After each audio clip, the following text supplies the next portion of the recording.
All right, y'all, we got to talk about it. The economy is barbecue chicken. It really is. I know we've been talking about this for a long time. We've been on this case for months now, but the news keeps getting worse and worse and worse, and the drip is about to turn into a waterfall. So let's start with this. Breaking news from the other day. The U.S. labor market lost 41,000 jobs over October and November, and the unemployment rate ticked up to 4.6%, the highest since 2021. That's not good. Guys, this is the holiday season. Holiday season. I don't know if you're aware of this, but in the holiday season, there's always a massive uptick in hirings. There are these things called seasonal jobs. I did it at one point. I worked at this place called Lord & Taylor's, and, I worked a cashier and fucking folded ties and shit and folded shirts and stuff, and I was a seasonal hire. I was like a Christmas time hire. And because everybody goes shopping, everybody needs gifts for everybody around the holiday season. So it's supposed to be the economy does really well in this moment. The fact that it's the holiday season and we're already losing jobs, and that's with the books already being cooked, because Trump is desperately cooking the books, the real situation is dire, bro. I've seen things that indicate like 80%, 90% of the country is already in a recession. Already there. All right, how about this? Heather Long says, the U.S. economy is in a hiring recession. Almost no jobs have been added since April. Wage gains are slowing. 710,000 more people are unemployed now versus November 2024. So, and then she gets the breakdown here by month.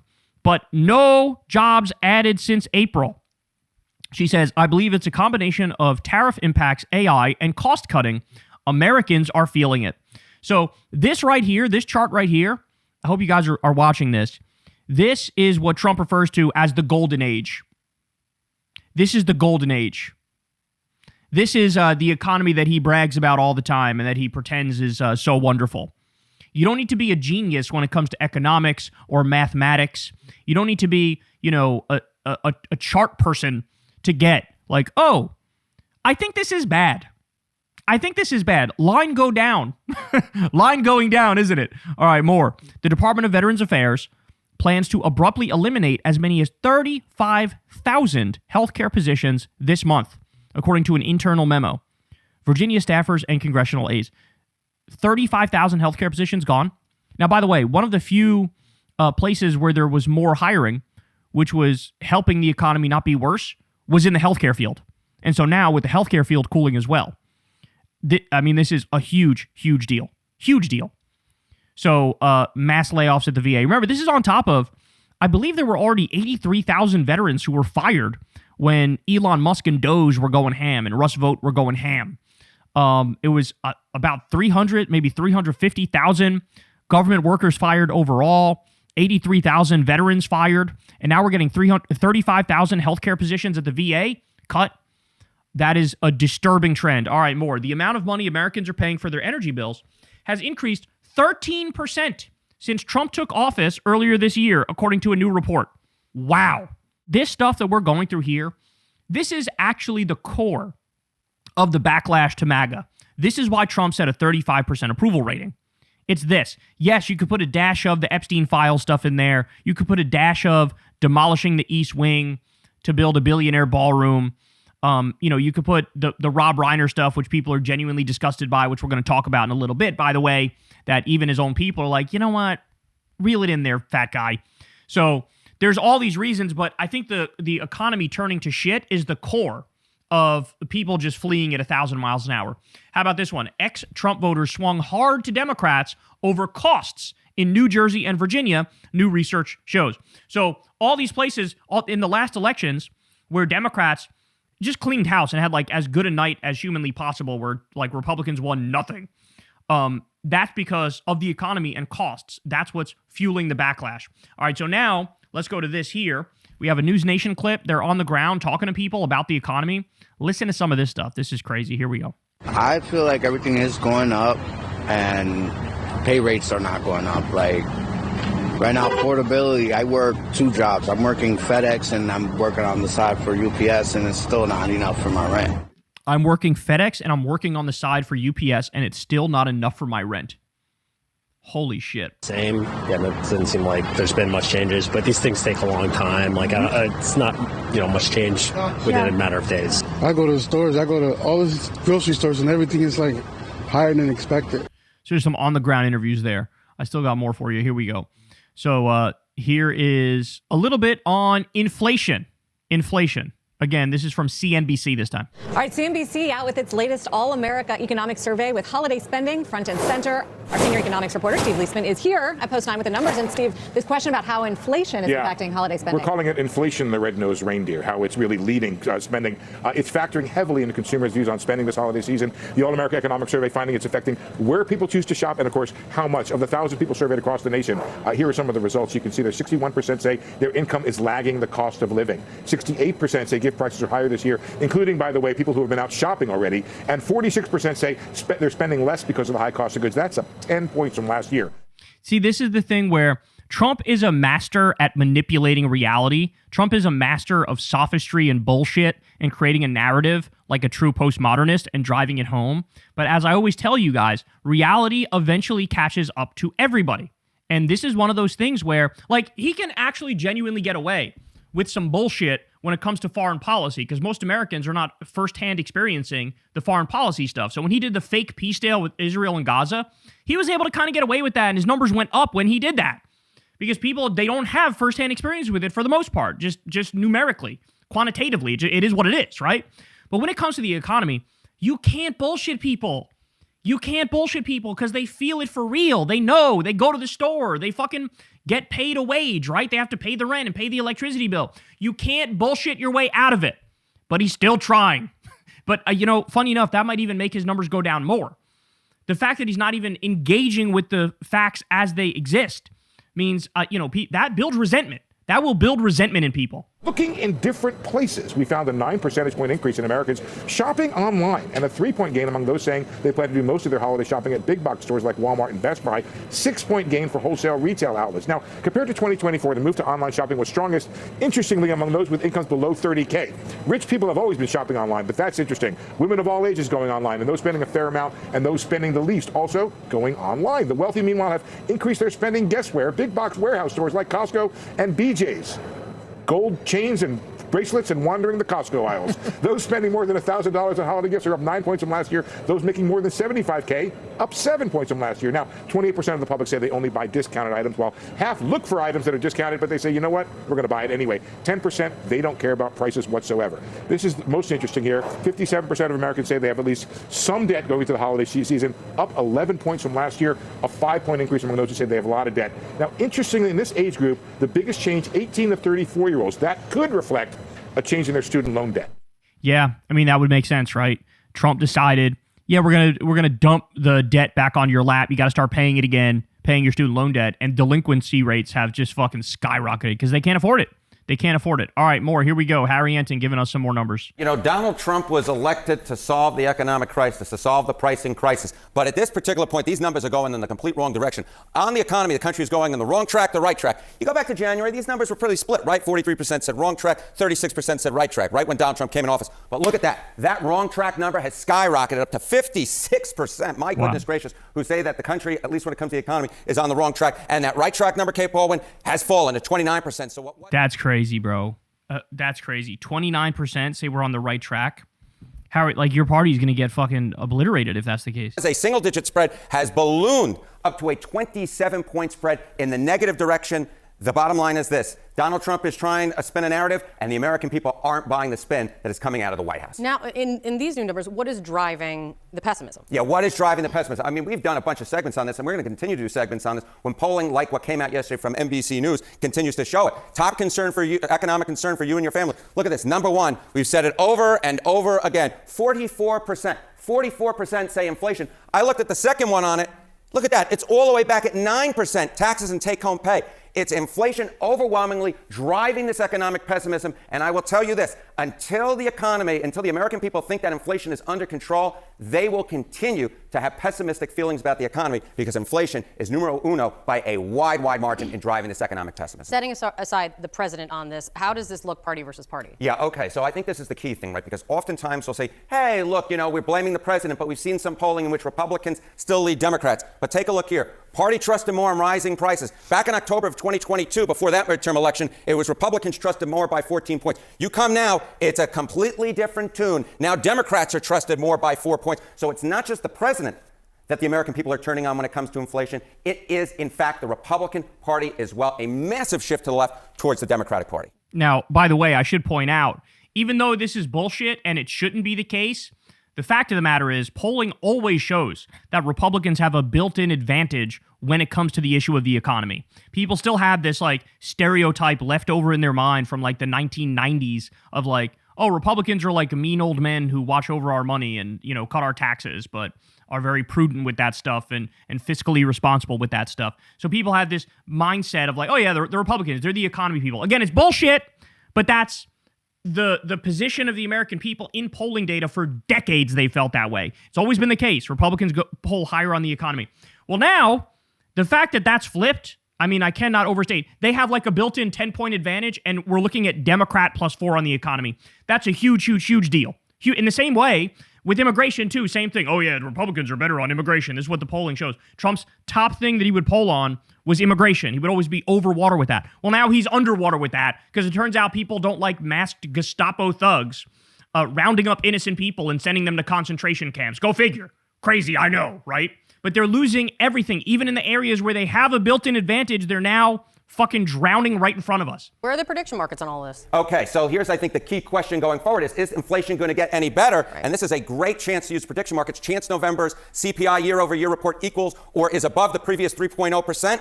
80%. The bottom line is this. There is no relief in sight. At this point, it looks like inflation will remain at a level that the American people think is unacceptable. Yeah, definitely. No one believes that there's any relief in sight. That's for sure. Yeah. Harry, thank you so much. Thank you, Kate. Barbecue chicken, y'all. Absolute barbecue chicken. How about this? Kyle Sweetser, who's running to represent Alabama in the U.S. Senate, he says, my family's health insurance going from $694 to $1,327. Thanks, Republicans. And guess what? People are onto it. People know who to blame. In fact, I'm sure you guys all saw this, but turns out the Republicans lied when they said, oh, don't worry, we'll allow a vote on the health care thing. Turns out they didn't. So the gang of 8 idiot Democrats who ended the government shutdown, they fucking stabbed you in the back and gave the Republicans a fucking massive win. And now Republicans are going to get their way of doubling, tripling, quadrupling, and in some cases more than that, your health care premiums. How insane is that? So you kick 17 million people off Medicaid. You don't extend the Obamacare subsidies, the Affordable Care Act subsidies. This is what happens with people's health care. But who do you think they're going to blame? They know this is the Republican position. Alan Grayson was right when he said it in the 2000s. He came out and said, the Republican health care plan is don't get sick. And if you get sick, die quickly. That's what he said. And he was right. And now we're seeing that plan being implemented. Who can afford this? Who can afford to go from $700 a month to $1,327? People just won't get insurance. And then what'll happen is people who have insurance, their prices will go up even more. It's like a doom loop. It's like a death spiral. More people will pull out of it completely than the people who have it. The numbers will go up even more. It's a system that's going to collapse. And guess what? We need Medicare for all. We need a single-payer system. We should catch up to the rest of the world, give everybody health care, make it free at the point of service. This is the answer. We all know that, but the Republicans are doing everything they can to block that. All right, how about this? From David Dayan. Trump's FTC dismissed Alina Khan case against Pepsi's price discrimination, then claimed it was purely political, with no evidence. But advocates got the now defunct case unsealed, and it reveals how pricing really works in America. So listen to this. And we've been discussing this thing, this price collusion and price fixing. There are AI algorithms now that are, tailor making a price just for you at the grocery store, where they try to charge a bunch of people more and some other people less. They try to squeeze every single penny they can out of you using an AI algorithm, which is wildly illegal, by the way. We know there's price fixing when it comes to rent. We've discussed that as well. Well, listen to this. Ready? For years, Pepsi monitored the market on Walmart's behalf, and when it would see other retailers dropping prices, it would respond to maintain the price cap. Sometimes this translated into additional allowances or special in-store promotions for Walmart, but sometimes it meant reducing or eliminating promotional payments for competitors and increasing their wholesale prices. Quote, in other words, to enforce Walmart's price cap, Pepsi at times seeks to drive up retail prices for Pepsi soft drinks sold by Walmart's rivals. The lawsuit states. One specific example involved Food Lion, a regional chain with over 1,000 stores. It was punished for being the worst offender of Pepsi's pro-Walmart bias. Pepsi then enacted a multi-year strategy aimed at raising wholesale costs on Food Lion. So this was not about discounts. It was about forcing higher prices at Walmart's competitors. And then you wonder why, there were maybe 1,000 different corporations that are down to like 6, right? This happened when it comes to the media. This happened in, mom and pop stores are like no longer a thing. You wonder how that happened because of price collusion and price fixing. And you have Pepsi working with Walmart and giving them an unfair advantage against their rivals. This is wildly illegal. And this is what happens when you don't enforce antitrust law. And we have it. Trump is now giving these corporations a green light. Go ahead, rip everybody off. Price gouge everybody. We don't give a shit, right? Like, we don't care. And then what happens is you make it so Walmart becomes the only game in town. And then when that happens, drive up the prices. No competition. Now we get to charge whatever the fuck we want. This is what happens. Capitalism has a tendency toward monopolies. Monopolies will rip you the fuck off. This is why Lena Khan is the GOAT, right? So it's unbelievable what's happening here. And again, this is all planned. This is all structured. We've let capitalism run amok and run wild. It's now vulture capitalism. And it is just like, they are squeezing every single fucking penny out of you they can. It's all about enriching the billionaires as much as humanly possible. And we're all on the losing end of that shit. All of us are. And this is what's happening in Trump's economy. This is the Trumpcession that we're now hitting. But ready? It gets worse. It gets worse. Every time you think it can't get worse, think again, it gets worse. So here's Scott Bessent, this dipshit, the Treasury Secretary. Listen to what he says here. This should terrify you. 2008, 2009, 2010, financial rules were too tight. They have hamstrung the American financial system. It was time for a change. We are going to be safe, smart, and sound in terms of our deregulation, but we have to take the financial system out of the straitjacket. Yeah. This substantial increase in private credit, which is outside of the regulated banking system, that tells me that the regulated system is too constrained and has not been able to compete with those who aren't regulated. So we're leveling the playing field, and I believe that we can do that in a way that creates trillions of dollars in credit for this very strong economy we're going to see, and it will be non-inflationary. So do you understand what he's saying there? What we really need to do is a whole bunch more deregulation. We have hamstrung the American financial system. We haven't let Wall Street run wild enough. It's time to deregulate. It's time to get rid of those pesky rules that were put in place after the Great Recession, which, by the way, were weak. Let's be clear. They didn't even bring back Glass-Steagall, which they needed to do to avoid another crash. They did weak. It was Dodd-Frank. It was very weak. There were massive loopholes. Here's Scott Bessent going, it's too strong.